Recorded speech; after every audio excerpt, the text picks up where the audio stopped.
श्रीकृष्ण माऊली नित्य ज्ञानेश्वरी ना तरी वडवानळू साधुकला प्रळय वाते पोखला सागरू सोशुनी उद्भवला अंबराशी।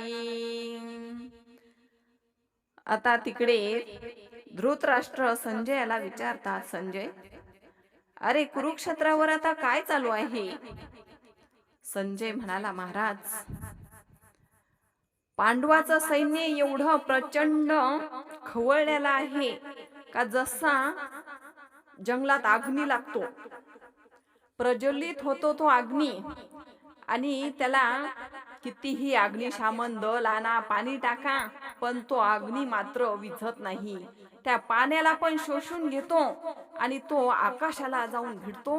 तसं झालेलं आहे महाराज, आणि पांडवाचं सैन्य मात्र खूप खवळलेलं आहे।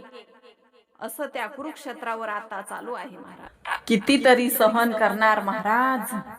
त्या 5 पांडवाच्या हृदयातला अग्नी एवढा खवळलाय ना, त्यांना आठवतंय लाक्षागृह दहन, द्रौपदी वस्त्रहरण, हे असं त्यांना आठवतंय, आणि असं वाटतंय का आत्ताच जावं आणि त्या दुर्योधनाच्या नरडीचा घोट घ्यावं। असं त्या पांडवांना झालेलं आहे महाराज। आता कौरवांची खैर नाही असं दिसायला लागले महाराज। आता पांडव खूप खवळलेले आहे, सत्याचा विजय होणार आहे आता, आणि श्रीकृष्ण परमात्मा मात्र आता सत्या करून राहणार आहे। सत्य ते सत्यच असतं माऊली। पापाचा घडा भरला की देवाचे भक्त तरी कसे गप्प बसणार?